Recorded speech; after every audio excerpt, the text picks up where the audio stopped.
Good evening, everybody. My name is Mike Gilbert. I'm going to be talking to you tonight. We may have a few people that wander in. They said that there are about 30 people signed up, but when I saw the weather, I guess that there may be other things people want to do tonight than come and listen to me. So we have about an hour and a half. I'm probably not going to talk for a full hour or a full 90 minutes. I'll save us both that. But I'm going to leave some time towards the end in case you have questions or things that you want to go further into detail about. And certainly as we're talking tonight, stop me, ask me questions, or throw in some of your own discussion. It's a small enough group that we can also have some conversation. I see some more people coming in.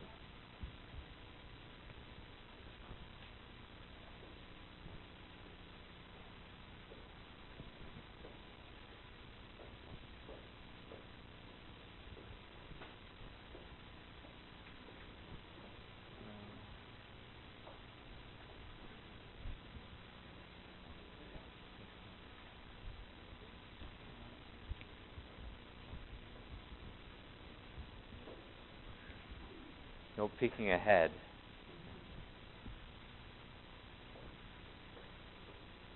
It is a nice night, isn't it? If this thing works.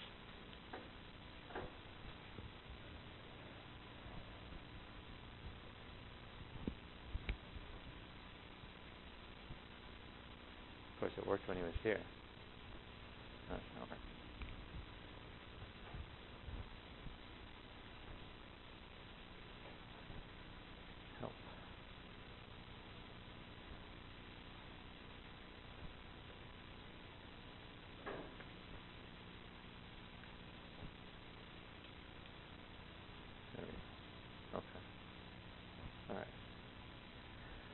And how are the children?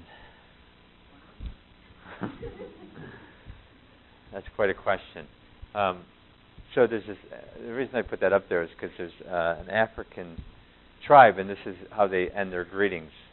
Every time they introduce themselves to somebody, or anytime they run into somebody they've known forever, at the end of their greeting they add, "And how are the children?" And the idea is, in their village, in their community, if the children are well, then their community is probably pretty well. Because if we're taking care of our most vulnerable population, then that must mean that things are going pretty well in the community. So I just think that's a nice little greeting. I wonder what would happen if we used that sometimes and we asked and really meant it. And how are the children? And the question is, at least in our communities, how do we think our children are doing? Does anybody have any thoughts about that, or any feedback about, and how are the children? As a reflection of what is going on in our society? Nobody wants to share right now. In trouble. Well, I think that there's a little bit of a crisis, yeah. Oh, I do.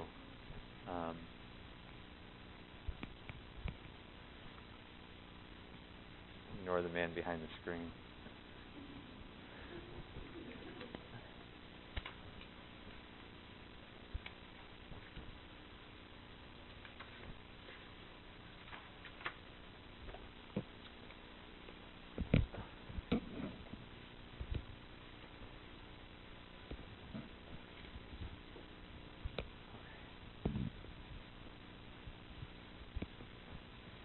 Help me with these. Who needs one back here? Yeah, she's going to put a few together. Sorry, they're kind of... I owe you one. So, I'm just going to give you a little bit of information about how I think our kids are doing.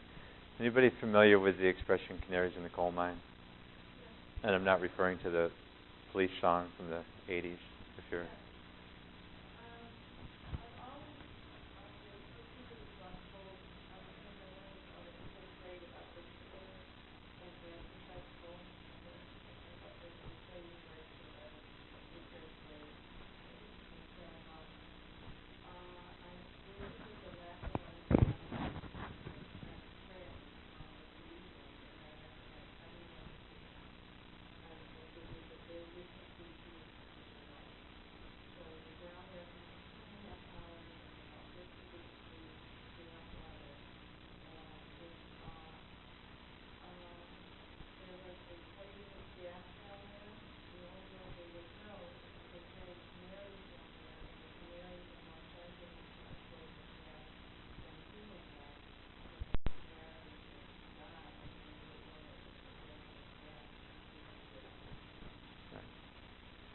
Very well said. Very well said. So it was kind of a warning signal that something was going on that we needed to kind of, pay attention to.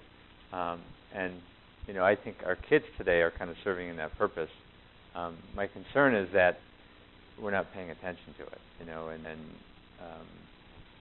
I think our kids are kind of screaming out that, things are maybe not going as well as they could, and we're not listening. And I like to say we need to listen louder. We need to pay closer attention to what's going on because, we have some things, that, could be corrected, I think. But if you look at just these statistics, and I'm not going to spend a lot of time talking about this because statistics can be kind of misleading as well. So, but if you look in terms of mental health, we have this explosion of our kids being diagnosed with mental health disorders. ADHD has been constantly on the rise. Bipolar is, in the last decade or so, has been a significant increase in terms of the number of kids being identified. Kids in our school system being identified as emotionally disturbed. Then we have kids who are being diagnosed with oppositional defiant disorder and intermittent explosive disorder. So a very large percentage of our kids are being identified in needing of some support. And that's a pretty significant number if you think about it. That's almost 1/4, 1/5 to 1/4 of our kids are being identified as having struggles significant enough to warrant some kind of mental health intervention. And the other thing I'll say about this is, if you also look at our school systems, you hear of all the, especially with all the testing going on now, you hear about how our kids are not keeping up with, our countries, and we're not performing as well. So there's just a lot of evidence that, our kids are struggling, and I do see that. I see that on a daily basis. However, what I think kind of can be misleading is that, some of this explosion in numbers is something that, we're helping to create, partly by how we define what is considered, mental health, and also how we look at educational numbers. So, for example, pretty soon the new DSM is going to come out, and that's where the book where all the mental health disorders are located and is used as a guide. And the 5th edition is coming out, and they're adding additional disorders to the DSM-5. So over the past 20, 30 years, that manual has expanded quite a bit. And so we've added new diagnoses. We've expanded the definition of the diagnosis. And when you do that, you're automatically going to see an increase in the number of people who qualify, for a mental health disorder. So some of the numbers somewhat inflated in terms of, a mental health disorder. But what I can say is that there is a significant number of kids, probably in that 20% range at least, that are struggling social-emotionally and with behaviors.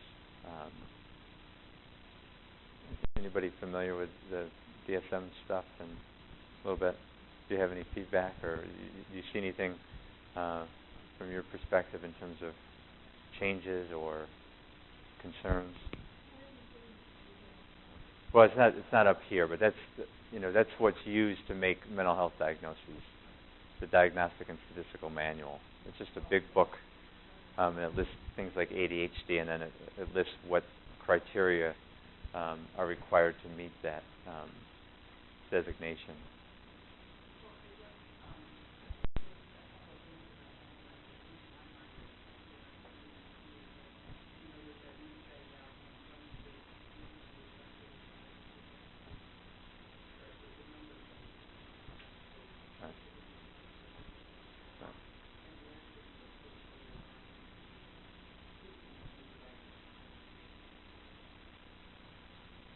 Right, because in terms of mental health professionals, that's also expanding in terms of the level and who's able to do that.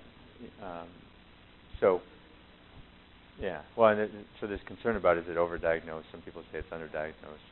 And it could be both. But you're right. If you look across the country and you look at different pockets, there's areas that have, a high percentage of kids diagnosed, and then other areas that are relatively lower.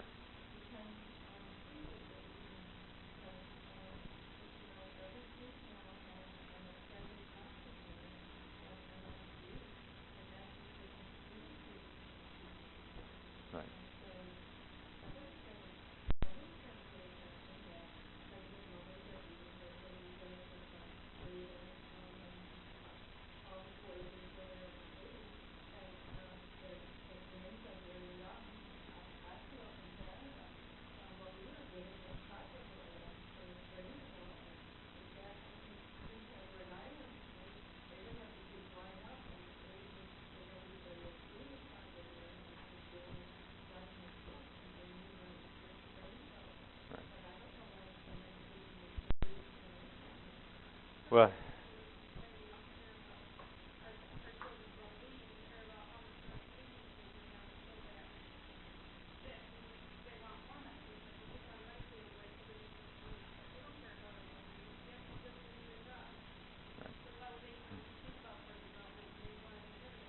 right. I think one of the issues in terms of societal stuff is that, and we'll talk about it here, is that we have a kind of a movement towards quick fixes, and we want things quickly, and that our things are much faster paced than they were 20 years ago. And if you think about technology and maintaining kids' attention, kids need a lot more stimulus today to maintain their attention than we did when we were kids. And partly is again what we're exposing them to, and so this is just a lot of things that could be contributing to some of the issues that we're having, and there's more that we could add to it, and we could go into great detail on all these, but I just want to give you a kind of an overview of what I think some of the things that are going on, and we talked about environmental toxins. There's no question that our kids are exposed to much greater levels of environmental toxins, and it's continuing. I don't know. We've certainly done some things like with lead to remove lead from certain things, but they can still get lead in other things like toys from China and stuff. But food, air, vaccines, lead poisoning, they're exposed to a lot of toxins, and some kids can process that and not have much of an issue with it, and other kids have a hard time processing those toxins and kind of having the body get rid of them, because there is a process for that, where you rid the body of those toxins, and some kids are able to do it more effectively, and some kids are just exposed to much higher levels than others. The societal ones, some of this goes back to education. We're expecting kids to do more sooner. Developmentally, there's just certain things that kids' development in their development is appropriate at certain stages, and not that every kid's going to develop at the same pace, but there's still a natural progression, and I think we're expecting our kids to do more quicker than many of them are ready to do, and if they're not ready for that, and we put that demand on them, it's going to cause some issues. So I think we're expecting too much from a lot of our kids. Today's kindergarten is more like 6th grade when we were in school. Even preschool is more like kindergarten. I mean, there's play, less socialization, less active kind of learn, less. The rapid fire culture has again to do with that. Not that technology is bad, but that to be aware that you have kids that are exposed to a lot more technology than we were, and it's in all different forms. Video games, even computers, and TV. And if you look at, for example, Sesame Street today versus Sesame Street when it first came on, there's a big difference in terms of just kind of being in the face, and it's a very intense kind of interaction with the show. And one study that they did, they actually looked at TV commercials and other programming, through the decades, and they found, 10, 20, 30 years ago, they defined it as jolts per minute. But what they meant by a jolt was something that kind of happened in that interaction with what you're watching to get your attention. So they identified that as a jolt, and they figured out how many per minute. They in a typical commercial or TV program, and then they tracked it with time to today. And years ago, where you'd have a jolt, per half-hour segment, now they're looking at jolts per second. Like, that's how quickly they have to now fire something in order to keep our kids' attention. And so, when kids get used to that kind of interaction and needing that kind of stimulus to keep their attention, when you put in something that's very kind of dull, or like a classroom, a classroom like this would drive a lot of kids crazy because somebody's just talking at them. This is not that exciting. There's not all this, interaction. So, some kids have a hard time tolerating that because they need that feedback and that something to grab their attention. And a lot of classrooms don't have that because they're trying to just teach, and have kids, download and memorize certain facts and stuff. So, it becomes an issue. And there's a lot of studies, too, that talk about, in terms of how much exposure kids should have to technology, by a certain age. And, some people say that even in elementary school, kids should not be spending a lot of time on computers. But in today's world, kids need to know how to use a computer because everything. So there has to be some balance there. And I'm certainly not advocating for getting rid of everything and going back to Little House on the Prairie kind of stuff. But, things in moderation, I think, are important. And so whenever I work with families that have kids who are struggling, I suggest you got to look at all these things and maybe, back off on some of them. So, have some moderation in terms of screen time. Be aware of it, because sometimes it's easy. They just get on and we go about our business, getting ready for dinner or doing whatever we're doing around the house, and we don't really keep track of how long they've been on. And then 3 hours later, it's time to get off, and that's a long time. So just being aware of that and keeping the amount of time, in moderation. Decrease in play. That goes back to a lot of the other things that are going on today. Kids have, on average, kids are playing less, and they're playing less in terms of using their own imagination. Recently took a trip with my family down to North Carolina, and we decided to drive. So 12 hours, it's not bad. We broke it up. But one of the things that we try to do with our kids is let them be bored for a little while. It's okay to be bored. What happens when you're bored? What do you start doing? You start using your imagination. A lot of our kids don't use their imaginations anymore. Think about, Legos that you can buy in the store. It's already determined what you're going to make out of them. You buy it and they give you the directions and you're going to make it. And then once you make it, okay, what now? As opposed to just getting Legos and building whatever you want. Use your imagination. So, some of those things, are important. It's important for kids to be able to deal with boredom and be able to, use their imagination and figure out how to,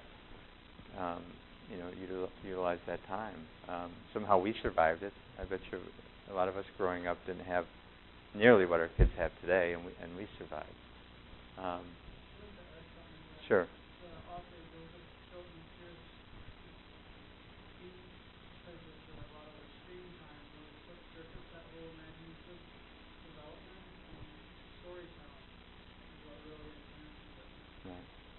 Yeah. Right.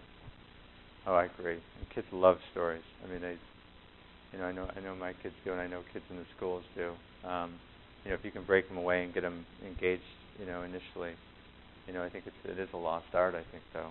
And the last one in that list is attachment, and that really speaks to, again, in today's world, a lot of families struggle with, for example, financially, and so they might be working more than one job, or it might be we have an increase in single-parent families in the city where I work. We have a lot of families who not only in poverty but may have parents who are incarcerated, and so that attachment with a significant adult, is lacking. And there's a lot of studies on attachment and how important it is, especially in the early years. And a lot of our kids are not having that level of attachment that we typically have had. And really, there's this Mate from Canada, who talks a lot about attachment. But one of his points was that this issue with attachment is only relatively new, even though it's been like the last 30 years or so. When you think of that in relation to how long, our humans have been around with that more secure attachment, we haven't really figured out a lot about what's going on with that, other than, it is creating some difficulties for some kids who don't have that secure attachment. And then you see the kids who, might be in foster care or, adopted, also have some issues with attachment. Trauma, stress, it's kind of self-explanatory. I have some slides later that will talk about that, but, there's a lot of data that suggests that our kids experience a lot of stress, and a high percentage of our kids experience some form of trauma during their childhood. And trauma can have, a wide range of levels of impact in terms of, it could be severely abusive upbringing to, a lot of moving. Again, it could be just the parents are separated or divorced. So, it could seem like something that maybe shouldn't be that traumatic, but to a kid, some kids perceive things in ways that we don't always know how they perceive them. And so to them it may have been traumatic to move to another school and have to make new friends, and some kids have a harder time, rebounding from that. And there's, again, a lot of levels of trauma. And stress, I think there's a lot of stress.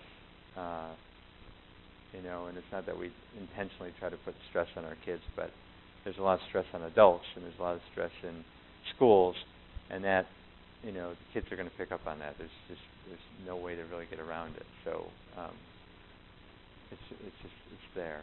And then other things that we can also look at is sleep and temperament, sensory integration stuff. Nutrition probably should be on there since we're in Natur-Tyme. I should probably have a slide on nutrition, because nutrition is an important thing. You have a lot of kids who start their day out with either not eating, or they're eating a lot of high carbohydrate, high sugar kind of foods, as opposed to, like proteins and those kind of things. And again, some kids can get away with that for a while, but nutrition is very important, especially for those kids who are having a hard time getting through the school day. Part of that could be contributed by what they're eating or not eating. And then the middle square talks about skill deficits. So these are a lot of things that I see when kids are coming into school and having social, emotional, behavioral difficulties. A lot of them lack a lot of these skills, to handle those situations. So again, it could be emotional regulation. How do they, control their feelings, their frustrations? How do they handle those things? Cognitive flexibility. How do they process language, depending on what kind of environment they're on? So a lot of times we ignore those skill deficits. We don't really go back and make sure that our kids have those skills that they need to be successful. We just react to what's going on, and we try to, again, do some quick fixes. So, any questions on this, or anything else you want to add? I just wonder, the trauma stress one, if stress and anxiety, use those ones at the same time, or how are they doing that? Well, anxiety. Well, some people I think are more anxious, and some of that could be related to attachment. Part of our personality or our temperaments, some people are a little bit more anxious than others, and some are a little bit more anxious for good reason. And sometimes that plays out when there's stress. Like if you're able to minimize stress, then some of your tendency towards being kind of anxious, may be lessened. But when you're put in, situations that might be more stressful, that's when your anxiety really kicks in. And again, is it okay to feel a little anxious once in a while? Yeah, it's probably okay. It's something that you learn how to deal with. And in terms of performance, they say a little bit of anxiety is good because it motivates you and helps you. But if the anxiety is too great, then it really impairs what you're able to do.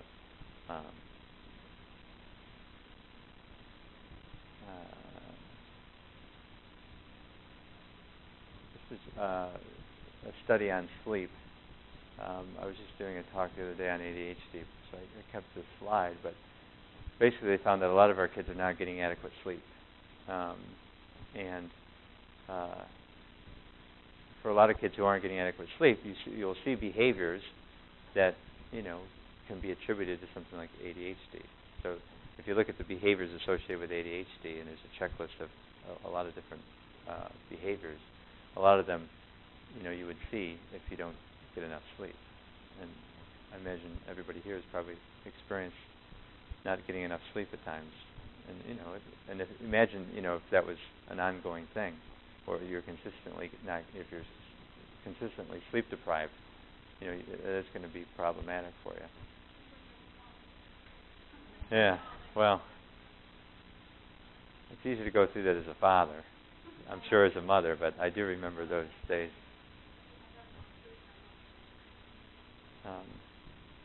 So just going into more detail about some of those things we looked at on the other slide, when you're dealing with stressful environments, it does impact brain functioning. And so some of the things that you're going to see, and again, with our kids, and especially our kids when they're going to a school setting, they're going to have struggles with these things, which are necessities for being successful in school. I mean, you have to have some level of concentration and ability to sit still and follow directions. And, rebounding from disappointment, I think, is important at any time, but you also need that in school. So when those things are not functioning at an optimal level, and then you're put into an environment where you need them, you can see where that adds to the difficulty, and can also increase the level of stress. And that's where I think, in terms of our educational system right now, we're contributing to that, because you have kids who come in with some level of stress already, but I think a lot of classroom environments are a higher level of stress than they used to be for a lot of different reasons. We have higher, greater class sizes. We have more kids. We have more kids coming in with things that are getting in the way of their learning, and then we have all this pressure with passing state tests. And anybody taking state tests this week? Their kids? You?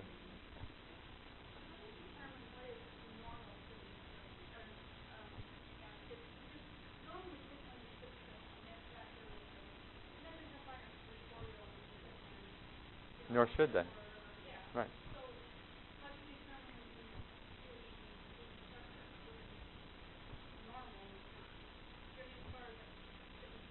Right.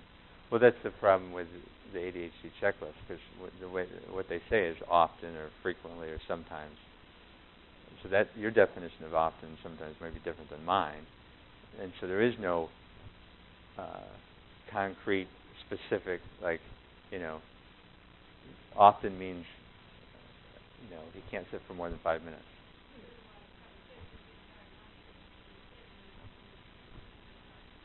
It's quite possible, yeah. That's the problem with ADHD diagnosis, because with a checklist, it's very subjective and arbitrary in terms of where we draw the line. Right.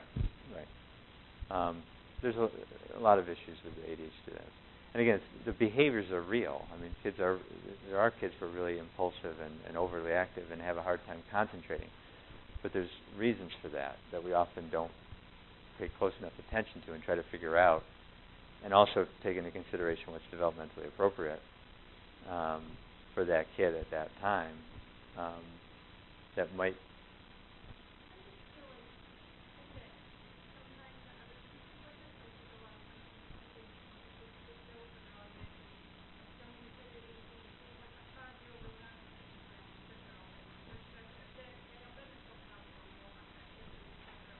Right. Some kids can do that. They can withstand that torture of sitting for. I mean, I had to proctor exams this week, and it was only 90 minutes. But I'll tell you, I was struggling. And I give them all the credit for being able to sit there and do that. But I was having a hard time.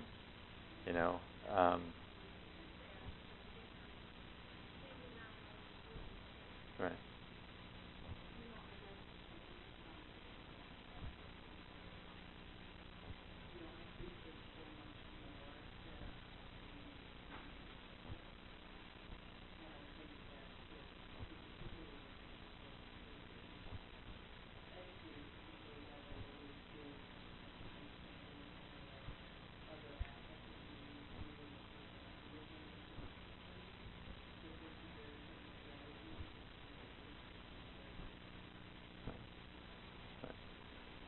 right, and I think there are. That can be used at school and at home.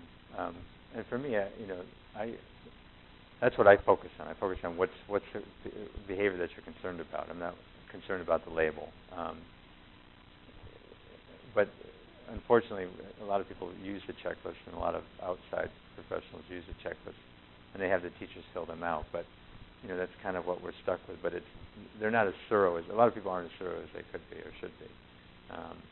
And it does, for some kids, it's going to cause some difficulty. And this is just more in terms of how it impairs functioning. Again, these are things kids need to be successful in school when they're learning information. In school and even just in the real world. Our current system adds stress towards quantity of instruction versus quality. How much time can we a day, or extend the day, or extend the school time for instruction? But then out after the first hour, you can add on. They're not going to get any more. I mean, you reach a certain point, and you need to kind of refresh and re-energize and start again tomorrow. In terms of the trauma and adverse childhood experiences, this was a study done by the CDC, and they basically found 2/3 of our kids experience at least one. Now, again, it could be a smaller, at least level trauma, but to the kid, it could still be very significant. So it's more about how the kid's perceiving it than how we view whatever that incident was. But the Center for, U.S. Centers for Disease and Control, and then % experience 3 or more significant adverse childhood experiences. Now, I did a little informal study in my school district. We took all the kids who were identified as either emotionally disturbed or other health impaired due to ADHD or oppositional defiant disorder. And then I realized there was 1,000. There's more of them, so I actually didn't go through all of them because it would have taken forever. But I did pull about 100 of them randomly. And what I did was I just went through their folders and looked at their history, and 96, 97% of those kids, had well-documented history of childhood experience of trauma and adverse experiences, and a lot of them had 4 or 5 or 6, 7 more. But you could follow their path, and you could predict what was going to happen because nobody was really going back and addressing the underlying issues. They were just reacting to the behavior or the emotional outburst. They weren't really dealing with the underlying issues. And so the kids kept, continued, to struggle, and they would continue to, try different things and suspend them and put them in different programs. And things were just not being done that were effective for those kids.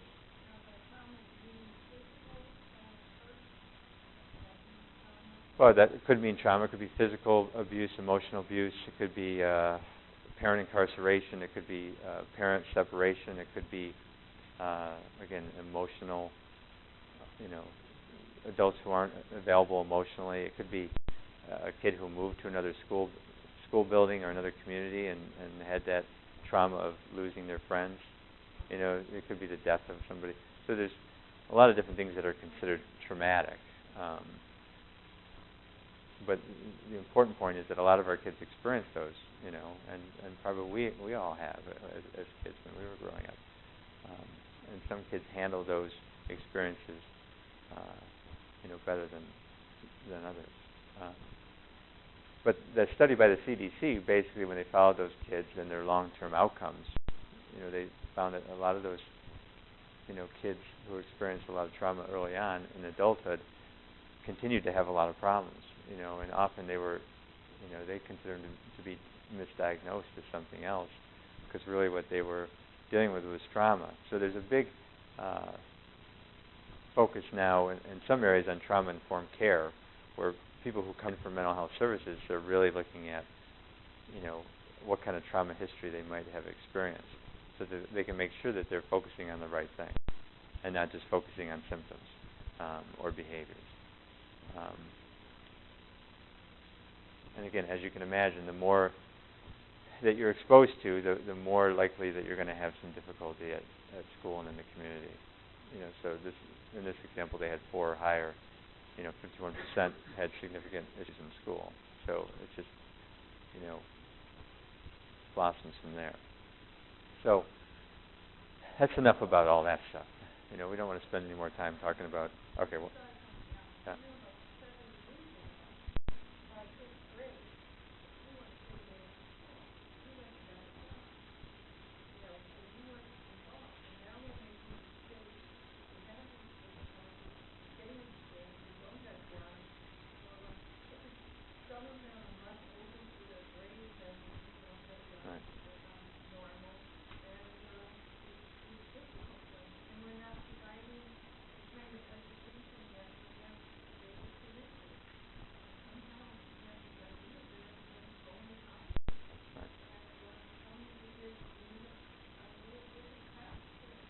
I definitely agree with that, and that just puts more pressure on them, and again, that adds to the stress. So, this idea that everybody has to, so the new normal now is to be above average. I mean, everybody has to be above average, and if you're not above average, you're a failure. I mean, that's the message that we're giving, and it's not quite that direct, but I think subtly that's the message that we're giving, and sometimes it's not so subtle, but the idea that you have to be, better than average. Because if you're only average,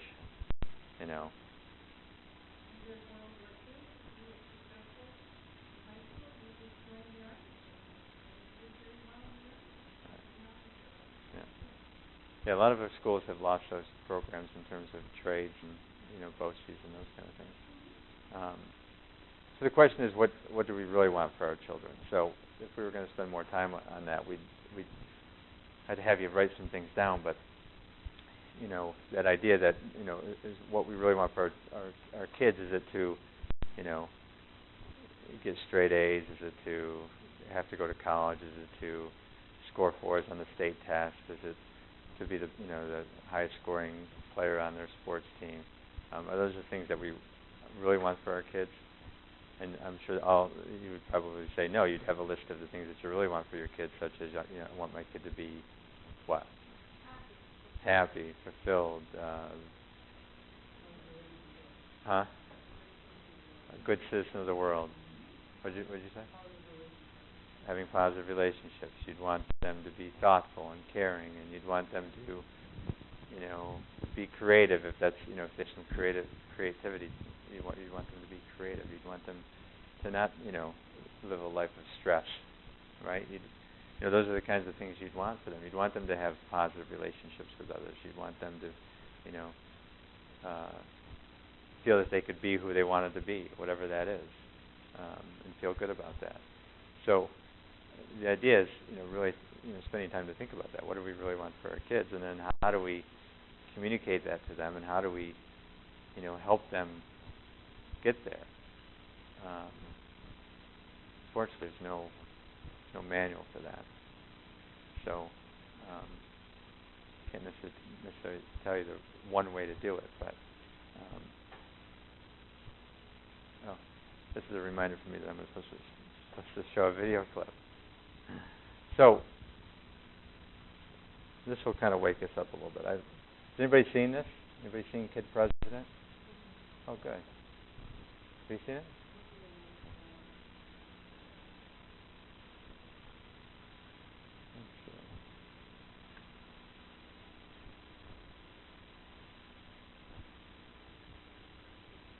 The elementary kids like this. I think we all need a pep talk. The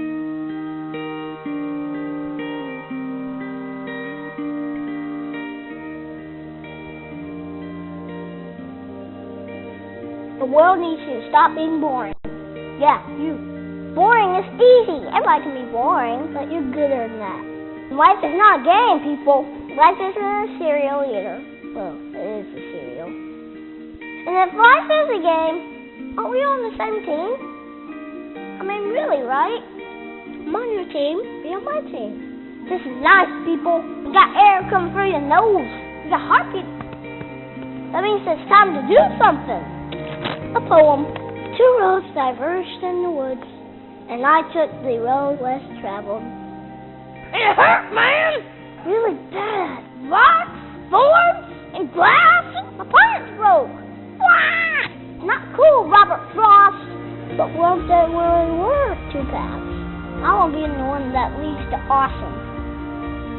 It's like that dude Journey said, don't stop believing, unless your dream's stupid.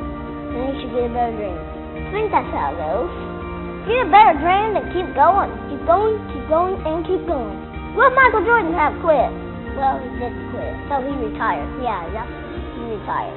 But before that, in high school, what if he had quit when he didn't make the team?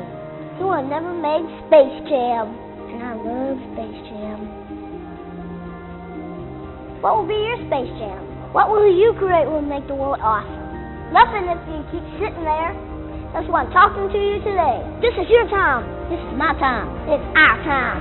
We can make every day better for each other. If we're all on the same team, let's start acting like it. We got work to do. We can cry about it, or we can dance about it. We were made to be awesome. Let's get out there. I don't know everything. I'm just a kid. But I do know this. Everybody's due to give the world a reason to stay. Let's get to it.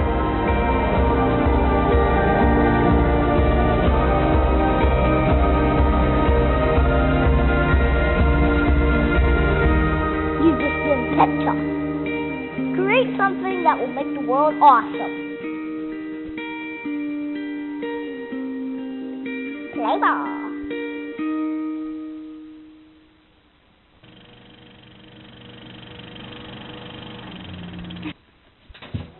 Oh, hi everybody.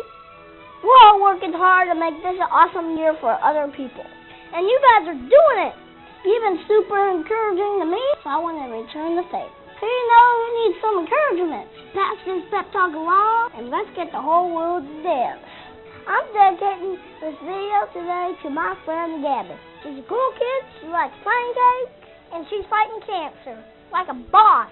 And to all you watching, who encourages you? Send them this video and let them know. So get to it. Bye. So pancake, subscribe. Not cool, Robert Frost.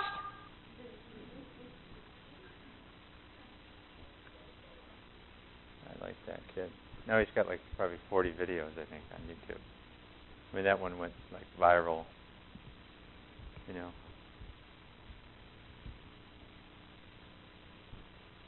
That was our pep talk.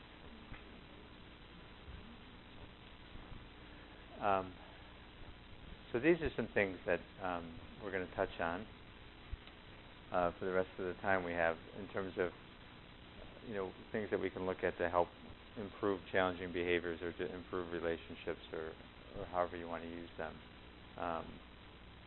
And some of them we'll probably spend a little bit more time on than others, but you know, we kind of talked about the need for, you know, good nutrition and play and sleep, and so some of those kind of things we won't spend as much time on, but we're going to start with social emotional learning. This is in your handout, so I'm just going to skip over it.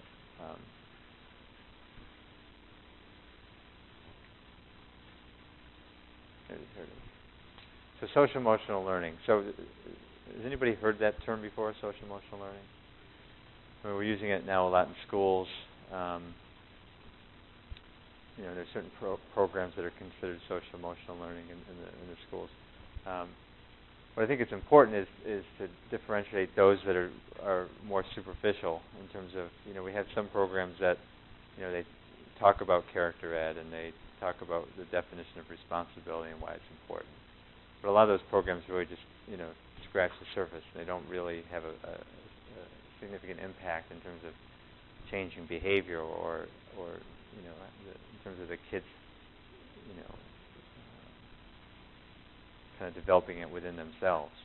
They often rely on other people to continue to remind them about those things. But basically, social emotional learning, SEL, it's those skills that we need to be successful in life. It's how we learn how to, you know, interact with other people and how to develop relationships and how to deal with frustration and how to manage our emotions and our frustrations and how to connect with other people, and problem solve effectively. It's all those kind of skills that we kind of talked about when we said, what do we really want for our kids? Well, these are the kind of things that we really want for our kids. Because if they have these skills, if they have these competencies, then they're going to be successful. If a kid is somebody who's really persistent and determined and doesn't give up and doesn't, get frustrated and let that get in their way of trying something or trying something new, then they're probably going to do as well as they can do academically and in life. But if you have a kid who gives up easily and is easily frustrated and doesn't try new things, and they're going to have a struggle when they're faced with those kind of challenges. So they're quite important. And when they talk about social emotional learning, these are the 5 main areas that they often refer to: self-awareness, self-management, social awareness, relationship skills, and responsible decision-making. And it's a process in which we develop those skills.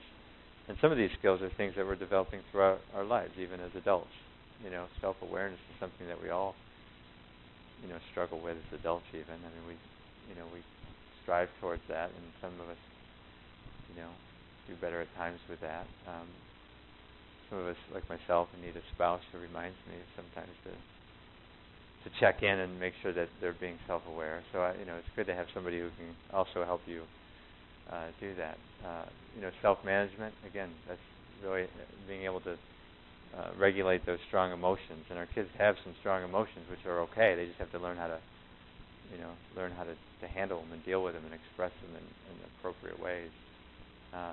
Social awareness, how to interact with other kids, how to initiate, how to take turns. All those things that you might learn during play even. And a lot of our kids are not, again, playing as much as they used to, like in kindergarten. That's a lot of these skills are sometimes really developed or starting to develop in those early school years, when kids are playing and they're interacting with each other. And now they're doing less of that.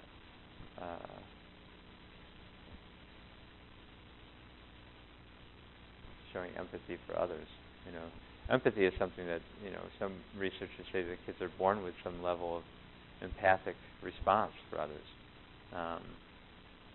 Another thing that our kids are born with is a natural curiosity and love of learning.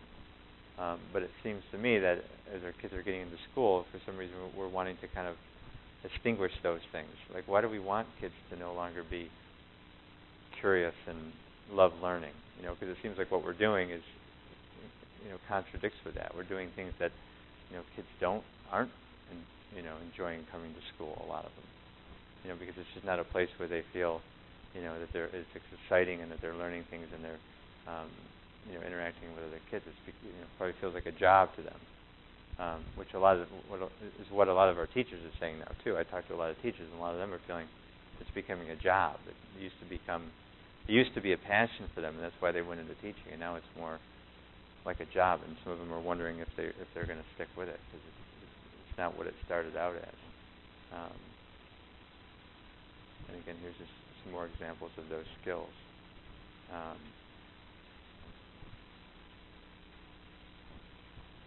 Anybody recognize any skills that maybe their kids they feel have a good handle on, or things that they're working towards now or struggling with, or any ones that you think are maybe more difficult than others, or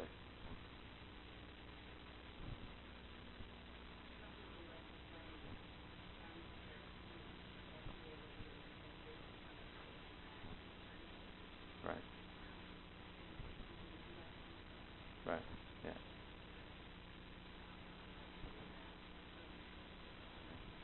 right, yeah. No, in fact, we take myself and a social worker take a lot of kindergarten students during lunch, and we do those kind of activities with them because, so we play Candyland, which I can't stand anymore. But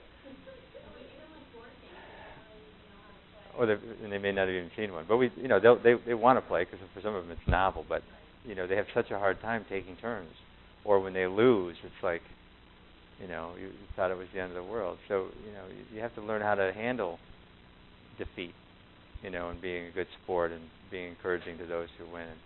So we have to work with them, all during the school year for that. And some kids have a little bit of that already, but those kids who don't, they're not getting it in the classroom anymore. So, and it's really interfering with them, being successful in other parts of their school day. So,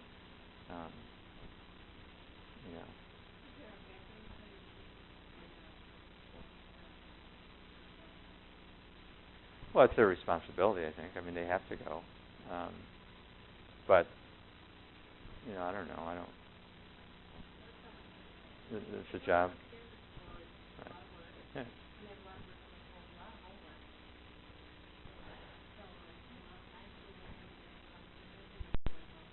Right. Yeah. I don't know. I'm not the right or wrong police. I mean, I don't know that I would use that, but that doesn't mean it's not the right thing to say. Yeah. Or that, what? Yeah, sometimes it stinks, and it's not fun, and it's uncomfortable, and you don't want to go, but you have to go, and then when they do it, you can say, you know what? You still did it. You didn't want to go, but you did, right? You didn't necessarily wake up, dancing and wanting to go to school, and you're all excited about it, but you went, and you didn't get kicked out, you didn't get suspended, you didn't get in a fight. So it's a successful day. I mean, I struggle with that only because, my youngest daughter, she's that kind of kid who just, loves to explore, and she's so curious, and she gets these ideas, but this year in school, it's like she doesn't want to go. She can't stand school. And so, my concern is that she's going to start losing some of that, passion for, those kind of things, because the school environment is so negative for her. So we talked about, putting her in her Montessori school or doing something else, but then she has so many friends now. If we took her out, she'd be like, I don't want to leave, Tecumseh. So it's a struggle. So I don't know the answer to that, but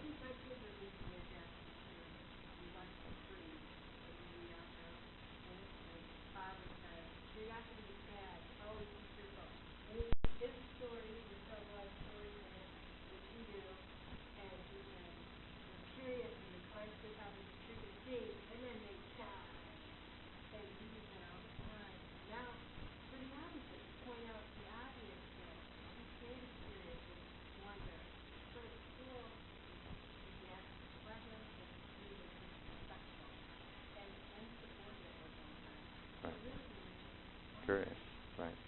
Or you're at recess and you find a lizard or something, I don't know, and you want to bring it in and spend the rest of the day talking about it, and learning about it, and you can't do that anymore. So.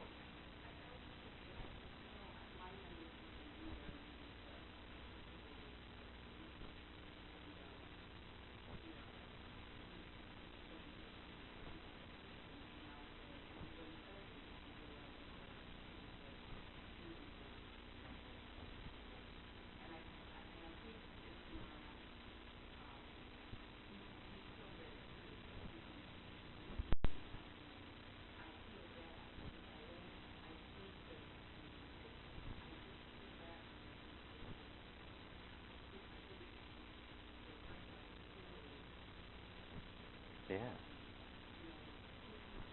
Right. You all have to get them to a certain level by the end of the year, and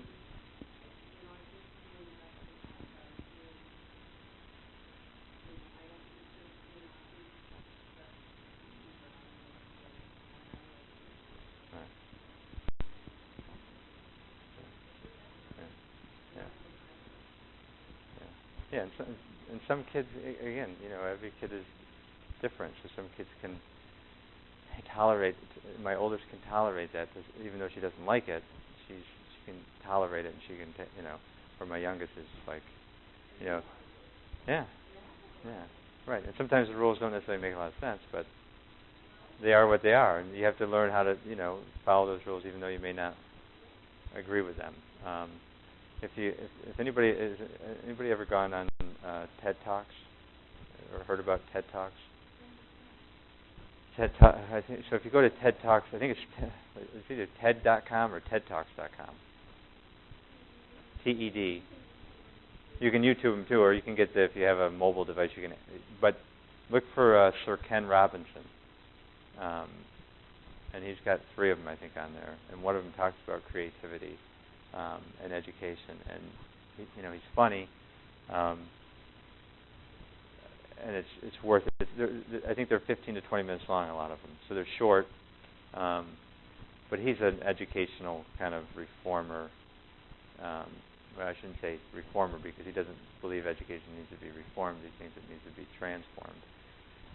He thinks that we need to completely do away with the way we're doing things. But he's actually from, I believe, England, but he spends a lot of time down in the United States. But Ken Robinson, if we had longer, I'd even show you one here. But he has one on creativity. They're all related to school, but one specifically related to creativity. Where he thinks that, again, instead of trying to standardize our kids, make all our kids the same, produce the same amount of work, and kind of like widgets in a factory, he thinks we need to, treat kids more individually and put them in an environment that really taps into their true interests and passions, and whether that could be academics or sports or art and music, whatever it is. That's what we need to do, but it's definitely worth the time to watch him. And then once you find TED Talks, you'll probably find other things you like too. It kind of becomes addicting. And here I am telling you not to do too much screen time, and now I'm advocating for it. Again, these are just more of the things that we talked about in terms of skills. Some of what's interesting is, these SEL skills, some people view them as more important than how well you do on standardized testing. Some people see, somebody with strong character and motivation and persistence and teamwork abilities as being more critical, in terms of, hiring and putting you in a position of employment. So they're important skills, to have. I'm not going to bore you with this, but basically the research on SEL tells us that if you have a strong social emotional learning component, this is at school but also applies at home, kids do better. Not only in school do they have less behavioral problems, because again, if kids are, if you think about what the SEL skills are, if kids are handling their problems more effectively, if they're interacting more appropriately with other kids and problem solving more effectively, if they're handling their frustrations more appropriately, those kind of things, there's going to be less disruptions in the classroom. And there's going to be more opportunities to actually engage in some meaningful instruction, meaningful learning.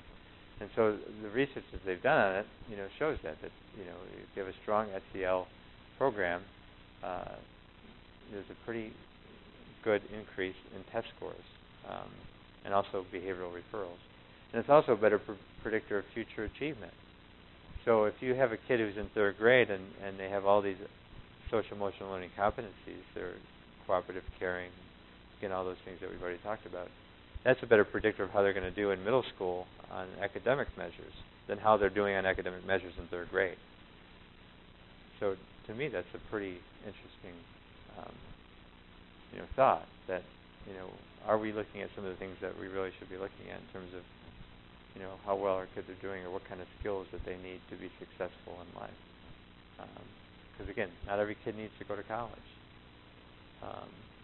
And not every kid needs to go to the Ivy League. Some kids may go to a 2-year school, or it could be, again, a BOCES program. And then the Search Institute, they also looked at social emotional learning, but they did it much more extensively, and they have what they call the 40 developmental assets. And I'm just going to go through these quick again, but because a lot of them are overlapping with what we've already talked about. But what they did was they wanted to really make it specific in terms of how many of these 40 different characteristics does one have. And can you show that the more that you have, the better you are, the more successful you are, the healthier you are, those kind of things. And so they did a lot of research, looking at that. And then they broke them down into external, and you can see them on your sheets. And then each one of those within the category, like external assets support. do they have a supportive family? Do they have a caring school climate? Do they have parent involvement in school? All those things in the parentheses count as one separate asset. And so if you look at your handouts, there's 40 of them total. And they would go through and they would kind of, rate to what level they had. Somebody had possessed those qualities. And then there was internal ones. And these are important because what we want our kids to develop is this internal ability to handle things. We can't have them relying on us for the rest of our lives, either for reminders or those kind of things. Unless you want your kid knocking on your door when they're 30, and you want to get rid of your kids by then, right? Not in a bad way, but but the idea is that they have to develop this internal self-management, self-monitoring kind of ability to do that. And for a lot of kids, we maybe don't challenge them enough with that. I'm guilty of that as anybody, where if it's easier for me just to do it for them, I'll do it for them because I don't want to take the extra 10 minutes to show them how to do it. So, I have to, remind myself of that sometimes. But the idea is if you teach a child how to do something and they really know how to do it, then you don't have to deal with it anymore because they can do it. And if they choose not to do it, then that you're dealing with, it's not something that they don't have the skill to do. It's their, demonstrating some of their, rebellion maybe. So like when we teach our kids how to make the bed, you don't just one day say, okay, go make your bed if you've never taught them how to make it, because they're going to be up there throwing covers and who knows what it's going to look like. So you have to teach them how to do some of these things and how to understand them and handle them so that they can start developing that for themselves. And again, letting them make mistakes and letting them kind of figure things out. And it's not always easy to do as a parent, but it's important for them to start building that for themselves and building that confidence that they can do these things. And kids, when they feel that they're doing something kind of mature or grown up, they feel proud about that. They feel good. And then maybe they're more likely to do more of that in the future. I was running with my oldest daughter. She's only 11, but she was complaining about, sometimes her parents can be hovering or over-controlling, or just like, oh, okay. So, I'm glad she told us that, because now we can kind of go back and say, kind of monitor what we're doing, because, she's getting to that age, as you move into adolescence, where you're going to be dealing with some of that stuff anyways. I thought we could just send her away for a few years, but apparently you can't do that. I guess so. But part of that is also getting her so that she can express that in a way that she's not fearful of doing so. So sometimes it takes her a while to really tell us what she's feeling or thinking, but we encourage her to do that and certainly respond when she does do that, so that she feels that it was the right thing to do and that she should do more of it. Because we do want her to talk with us and communicate with us, especially as she gets older and a teenager. It's okay if she's talking more with her mother at that point than her father, but as long as she's talking to somebody, I think it's important. We don't want her, to not communicate. So again, as you can imagine, with all those 40 different assets, when they looked at research into how kids and adults do, they found that the more of the assets you had, the more successful you were, and the less problem areas you had to deal with.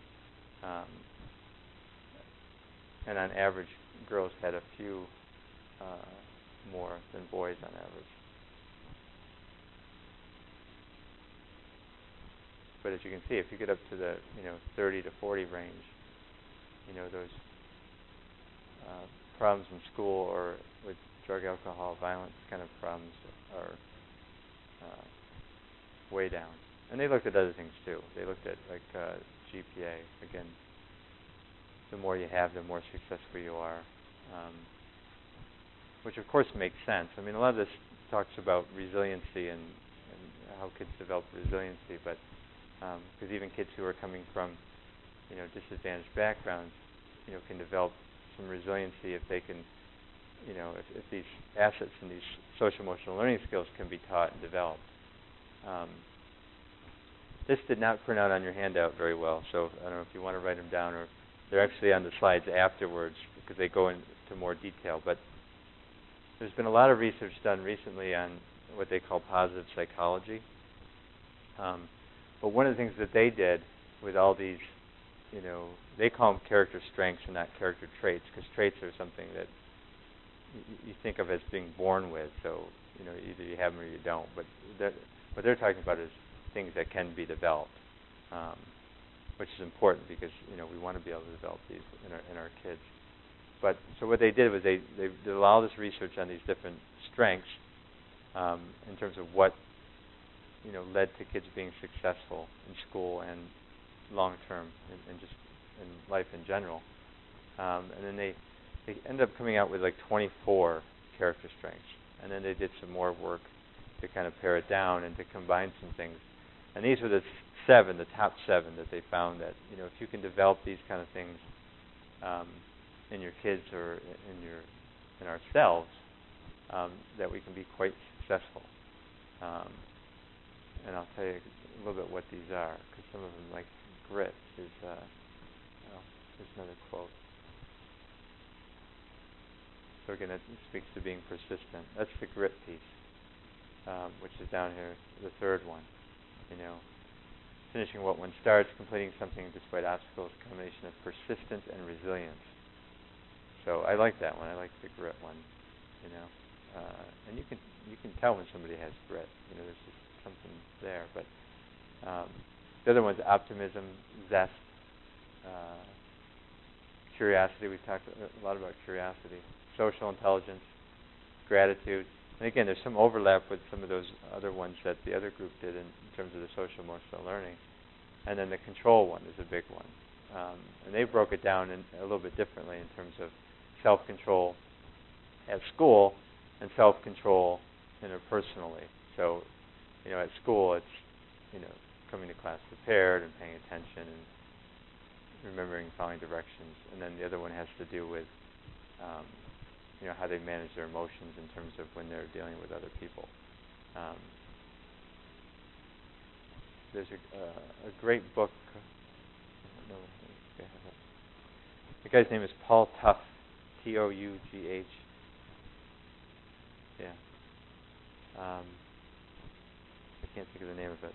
But the whole book talks about these kind of character strengths and why they're important. And there's a lot of people in education that are really focusing on these areas much more strongly than in the past, and seeing these as really the future in terms of what's needed to be developed in our educational systems for kids to be successful.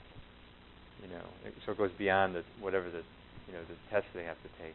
It's really developing these kids a strong character, which is, I think, what we talked about earlier, what everybody really wants for their kid anyway. So certainly not a bad thing to develop these areas. And there's a few schools that,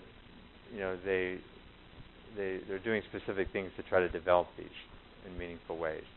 And there's no real, they couldn't find anything that really was already laid out for them. So they're, some of the things are just kind of making up as they go, and then they're, seeing what kind of impact it has. So hopefully there's going to be some stuff that comes out of that in the next few years in terms of things that they found that really worked to tap into to these character strengths and how to really, have the kids develop them.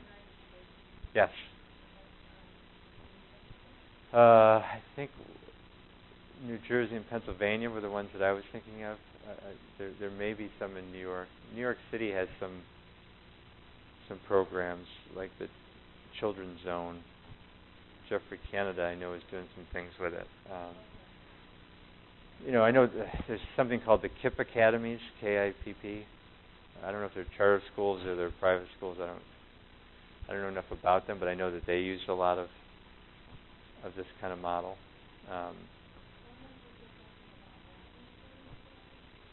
Well, Syracuse is apparently going to open a Latin school is it September? Or is it following September? Okay. Right. And so that's not in stone, but I guess it has to do with the building blocks and and teach, being more advanced, right? They're supposed to be like a year ahead of. Right. Yeah.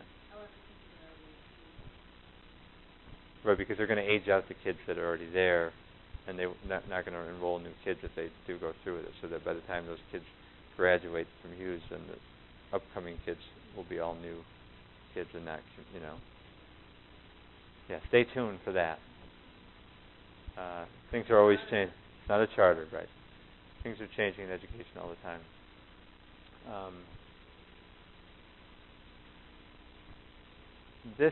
I'm going to just quickly go over this study with you, because I think it's interesting for a number of reasons. But another thing that has had a lot of research done lately is in terms of the types of interactions we have with our kids, in terms of what we're saying and what we're responding to. And I couldn't find the one study I was looking for, but they followed like preschoolers for like 3 years, and they apparently had, I don't know if they had videotapes or audio tapes in their homes for like 3 years. So I guess eventually you maybe forget they're there.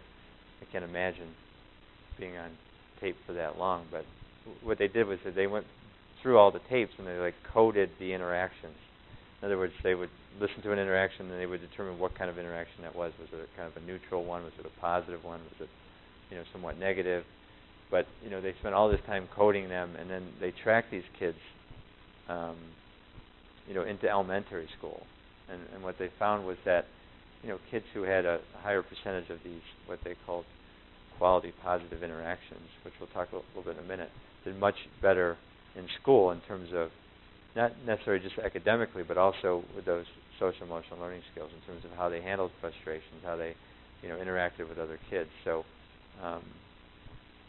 it was definitely an interesting study. This one, again, looked at how we sometimes communicate with our kids. Like sometimes we'll tell our kids, "Oh, you're so pretty," or "You're so smart." And we've all done that. I've done that, and I try not to. But part of the reason I think that this study plays into that is what they did was they used 2 responses for kids. So they had these kids take this easy, fifth graders. So fifth graders, they gave them all this very easy task, something that was like at a 3rd grade level. So most of the kids were going to be able to do it pretty easily. And then after that task was over with and they completed it, they gave them one of those 2 messages, directly. They either said, "You must have worked really hard at this," or "You must be smart at this."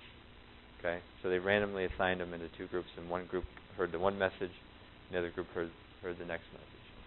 And then they gave them a choice of the same task they just took or a more challenging task.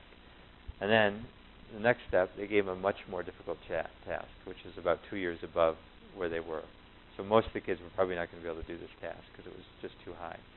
And then they went back to step 1, that very easy task that was about 2 years below their level. So, given how smart you all are, what do you think happened between those 2 groups as they progressed through those 4 stages? So, let's start with trial number 2. The kids were all given a choice. Do you want to do this thingy that you just took that was really easy, or do you want something that's more challenging? Do you think there was a difference between the 2 groups, or no difference between the 2 groups?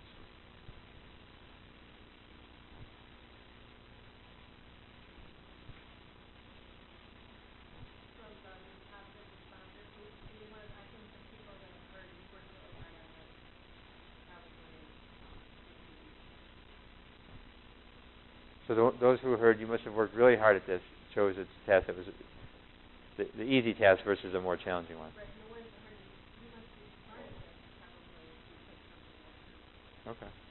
So now they're faced with, they're not given a choice. They're given something that's much more challenging, to the point where probably they're not capable of doing it. Do you think there was any difference between the 2 groups on that test? Okay, go ahead. Since you're throwing yourself out there, how do you think they did? I think the ones that they worked really hard, still up, or have a thing, is the one thing. But do you think they actually performed it any better? And then I'm going to tell you in a minute. And what about in stage 4, when they went back to that easy task? Do you think there was a difference between the two groups? So again,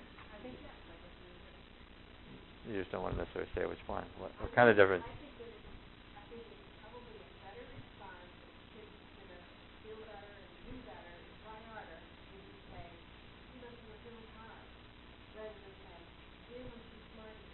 Because if you say you must be smart at this and then they know they're not and they fail, then either know you're not really true or they think you're dumb and never really feel that. So I feel like you must have worked hard on this more serious. That's what I think. Right, okay. Well, this is what happened. So, trial 2, the effort group, the one that says you must have tried really hard at this, chose the more challenging task. 90% of them chose the more challenging task. Well, most of the kids in the smart group chose the easy task. And it could be because, again, you're just told you're smart. Now it's like, do you want to prove them wrong now that maybe you're not so smart? The next one, so when they were both presented with something that was much more difficult for them than they probably could handle, it's not that one group did better performing the task in terms of getting it right or wrong. But what happened was that the group that was told, you must have worked really hard at that initial task, just were more persistent. They tried longer, they didn't give up, they didn't get as frustrated. With the other group, just kind of, they either got frustrated or they just gave up because they knew they couldn't do it. And then when they went back to the easy task, even though it was, easy for both of them, and if you looked at trial 1, when they were both given the easy task the first time, they basically did as well. Each group did as well as the other group. But by the end, the effort group score actually went up by about 30%, and the smart group score went down by 20%. Just from saying either you must be smart or you must have worked really hard. So sometimes, what we say really is, makes a big difference in terms of what our kids are hearing and how they respond to it.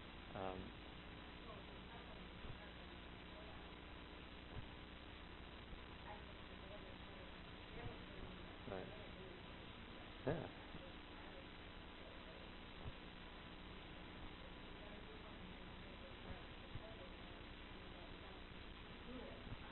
Right.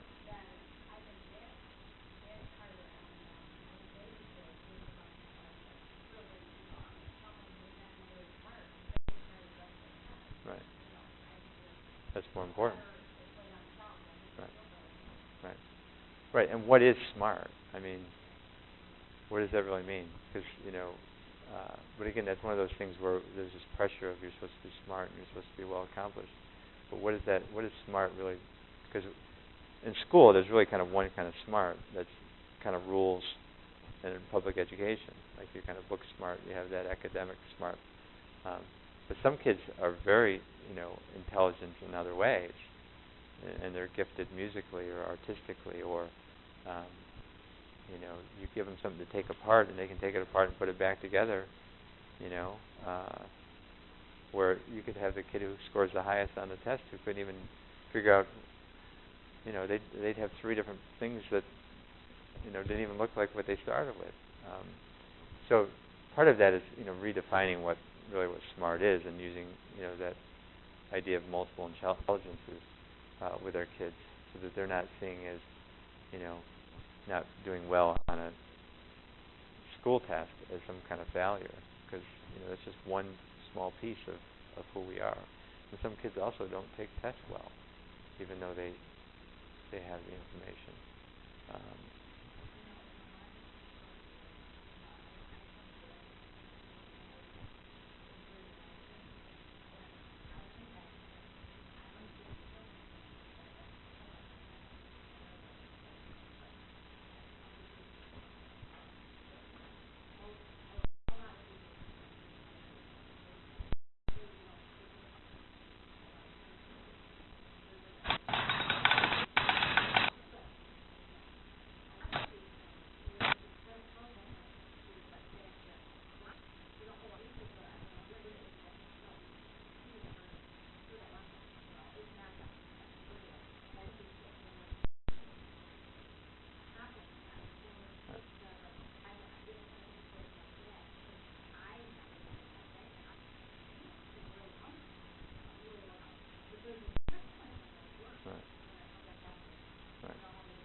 Yeah, and for some kids, you just don't know how they're gonna. Okay, here's another quick video.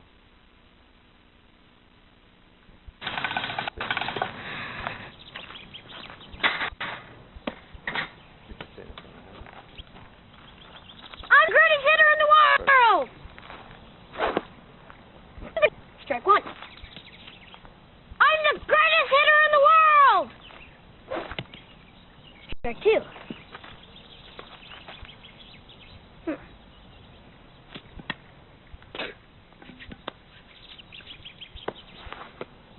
I'm the greatest hitter in the world!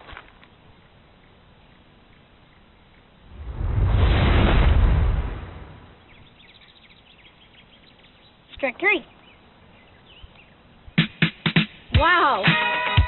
I'm the greatest pitcher in the world. Yes. Optimism. Pass it on.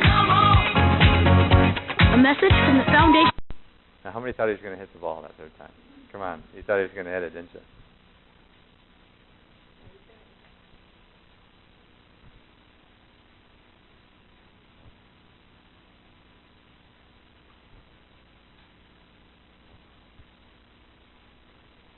This study, again, kind of ties into the first one, but basically what they wanted to see was, if you give kids a certain message, is it going to impact how they perform? And so they took two groups of kids who were, struggling in math, and they gave them each like a study skills kind of group so that they could teach them how to, study more effectively.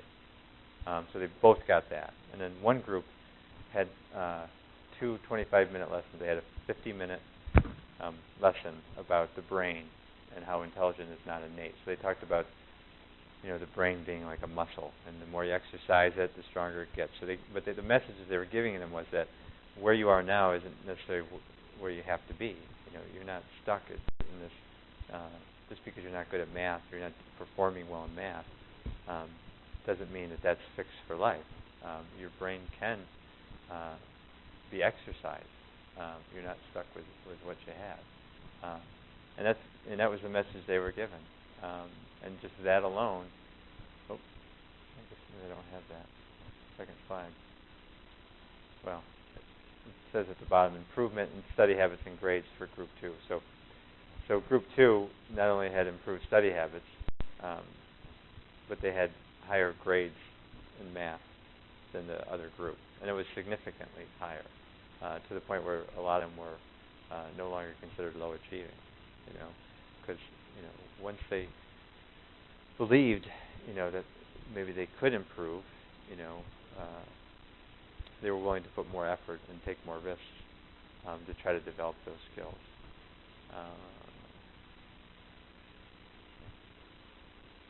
We were talking about this before, about play, right?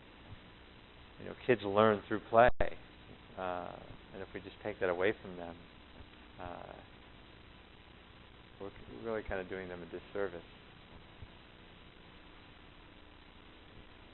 And there's a lot of studies on this, and I just put one slide in here, but there's a lot of research that talks about, players versus non-players, and, players, tend to have, more empathy, more imagination, a lot of those social emotional learning skills that we talked about. So when we restrict their play, we're actually restricting a lot of their other areas of functioning.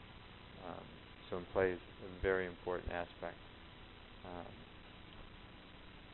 Relationships, I think that's an obvious one, but they've also done studies on, like, for example, people who go into counseling and therapy. One of the greatest contributors of success is a relationship between the client and the therapist, or the teacher and the student. That relationship piece plays a huge role in outcomes and successfulness. And what we're seeing in terms of relationships in schools is that they're often more negative, and teachers also aren't given as much time to develop a real quality relationship with their kids. Class sizes have gone up. Anybody have kids in school still right now? Have you seen the class sizes go up at all, or not so much? Yeah. Well, it's interesting because in the suburbs, they seem to do a good job maintaining them. Like my third grader's in a class with 18, and she's constantly had classes of 18. Then you look in the city, and they have classrooms of 28. And so, if the class size really matters, in that, in terms of developing the relationship, and it's good for suburban districts, it should be equally important for city classrooms as well. Now, if I had more time, I'd play the Kung Fu Panda clip. Anybody see Kung Fu Panda? One of my favorite movies. But one of them, I think the panda. No,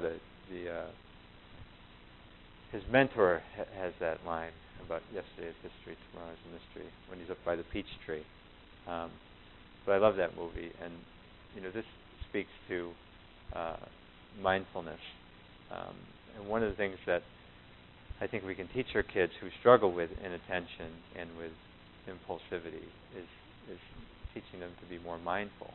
And this ties into before when we talked about, just in terms of society today, everything is so fast-paced, everything has to be done yesterday, and we don't really slow down and just enjoy each moment that we have, because the truth is you only have these moments, and then when we're gone, you have the next moment. But if you're living in the past or you're living to tomorrow, you're not living in the present, which means you're not really experiencing those moments in a meaningful way. And so sometimes, we have to remind ourselves of that and be more purposeful and take time to do that. And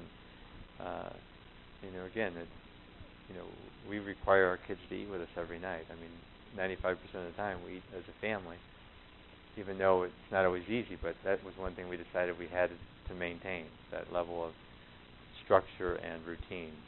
So we eat together, and then there's usually also some kind of routine we have at bedtime where we read together and stuff. But we certainly remind each other too, in terms of when we're eating, that's a good time to practice some mindfulness. Because typically we eat and then we're done, and then it's like, do we even really enjoy what we just ate?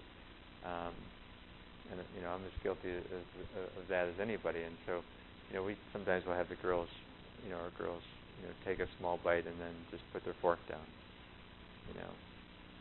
and really, experience what that food tastes like, especially if it's dessert, which is their favorite.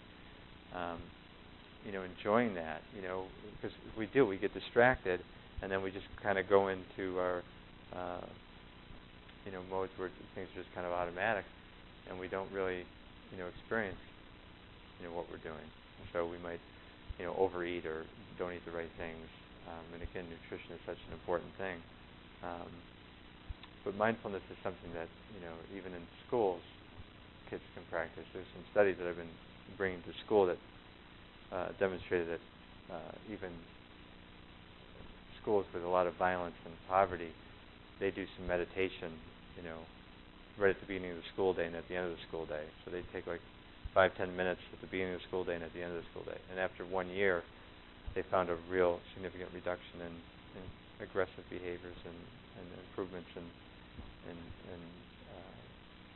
test scores and those kind of things. Because the kids were, even though initially some kids might put their head on their desk, or they might just kind of, not take it seriously. Over the course of the year, a lot of the kids were really starting to take that time to really kind of, settle in, and it was, really making a difference, helping them get through the day successfully, and then they would kind of finish the day out that way. But it's hard to kind of take the time to do that. We don't want to take those, again, those minutes are so valuable. We don't want to take them to do something like this, but really it's kind of an investment, and it's really worth the investment, long term for the kids, because it also helps them also develop self-awareness. A lot of our kids don't know how they're feeling at any given time. They might have just, in the moment after something happens, they can say, "Oh, I was mad," but they have a hard time understanding what they're really feeling before there's that, incident where they're either getting in trouble or. So if they can start paying closer attention to that and being aware, then they might be able to.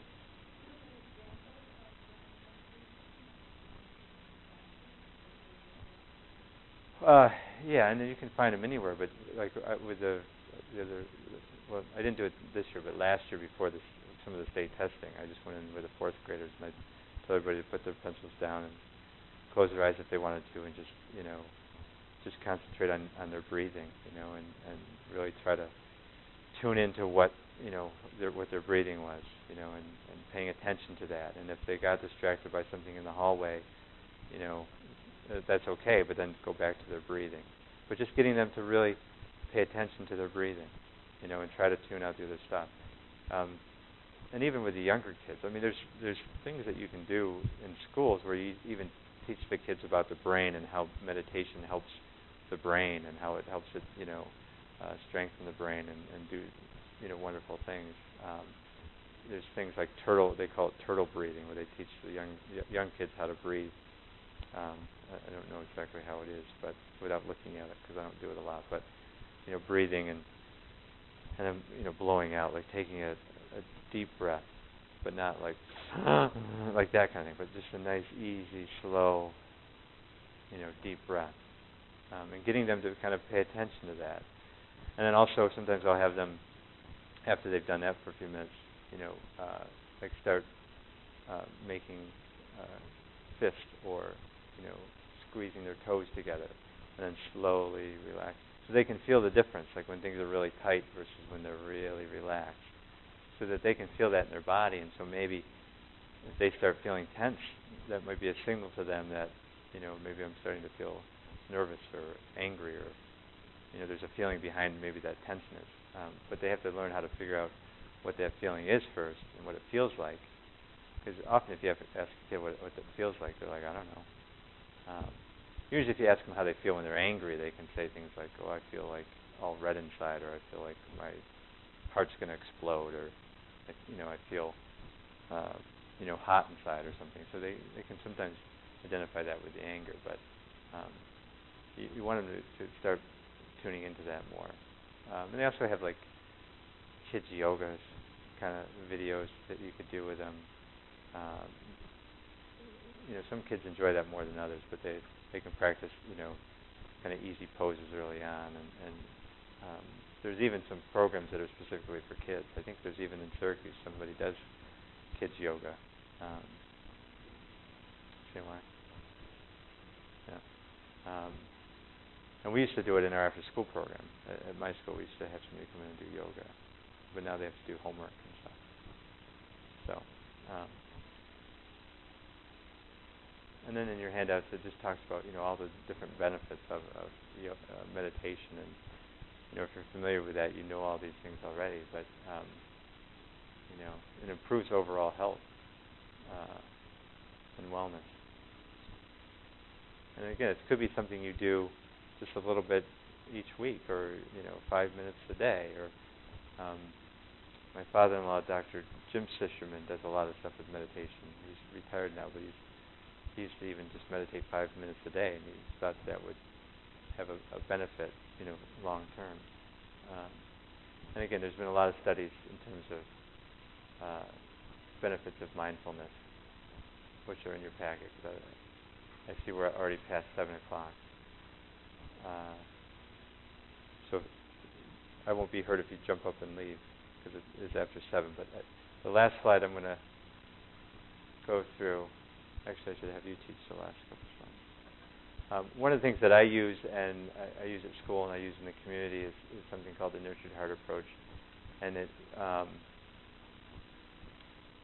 not really a program, it's more of a way of being, but I think it incorporates a lot of things that we talked about a little bit in terms of, that it really builds inner wealth in terms of social emotional learning competencies within kids.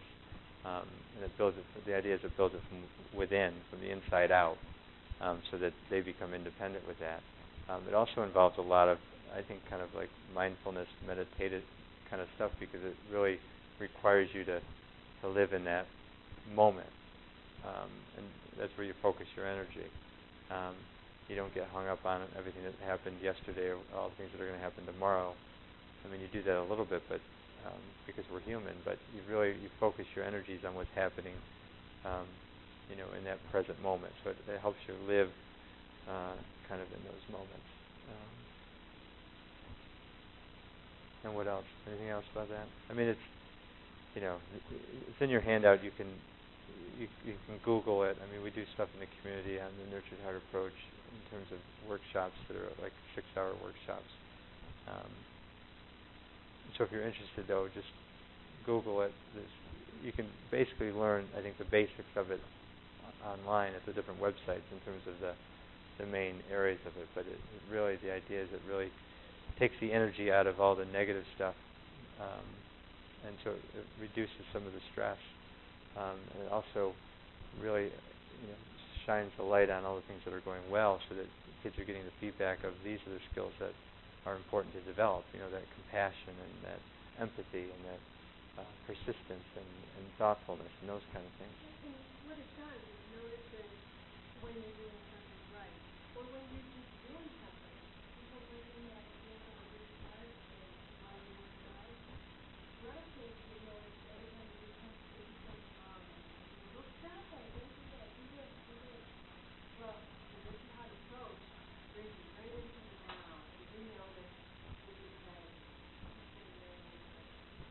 that's the way you're doing it. You just notice them, even when they're doing stuff. And really just like self-worth.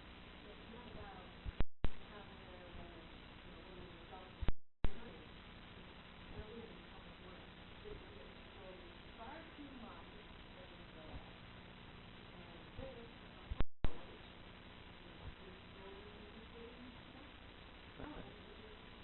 Yeah. So again, it's just you're really recognizing who they really are, and not whether they can, but the fact that they are. I mean, because if you think about what we really want for our kids and what our kids really are, our kids already have all these wonderful qualities. I mean, every day they exhibit and demonstrate these amazing qualities. But for whatever reason, we tend to focus on the things that aren't going well. And it may only be a few things.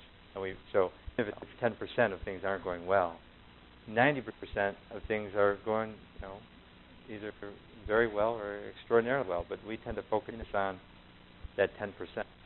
And part of that is adjusting our default setting, where, instead of that's where we put our energy, we shift it to all the 90% of what's going right, and we handle the 10% in a different way, so that the kids are internalizing that this is where they want to be, and this is where they're getting feedback for. And they just start, the new portfolio is just the idea that a lot of kids have this sense of themselves based on the feedback they get from adults and from peers. And so if they are always hearing what they're doing wrong and what they're not doing well, what they should be doing differently. I mean, think about the lectures we've given our kids. And even though we think they may have been the best lecturer in the world, the kids were not really hearing them. I don't remember any real good lectures my dad gave me, and I'm sure he gave me a lot. But in the moment, I'm sure I was hearing Charlie Brown's voice, or Charlie Brown's teachers' voices. I wasn't really hearing what he was saying. But so the idea is that you give that lecture, but you give that lecture about what they're doing right. And you can find those examples every day throughout the day. And that's when you give them the lecture. That's when you give them all that passion and energy and presence and eye contact. And then when they're goofing off and making poor choices, you hold them accountable. You show them where the boundaries are and the structure is, but you don't give them all that energy and all that relationship, for making poor decisions. So you kind of shift how you respond to them. But I'll let you go. I'll stop there. I'll let you go. I thank you for coming out tonight. And if you have any questions, I'll be here for while packing up. And if you want, I think my email is on the front. If you have any questions or you want to email me about resources or books, or there's a lot of great books that you can read with kids that talk about character strengths. And we used at school, "Have you filled a bucket today?" That story. Kids seem to love it. And so there's a lot of things like that. If you're interested, I can send them to you. Or if you have any questions in general. If you want to learn more about the Nurtured Heart, just go online and you can find stuff. But if you have any questions, feel free to email me. And enjoy the rest of your week, and summer's almost here. So enjoy. You're welcome.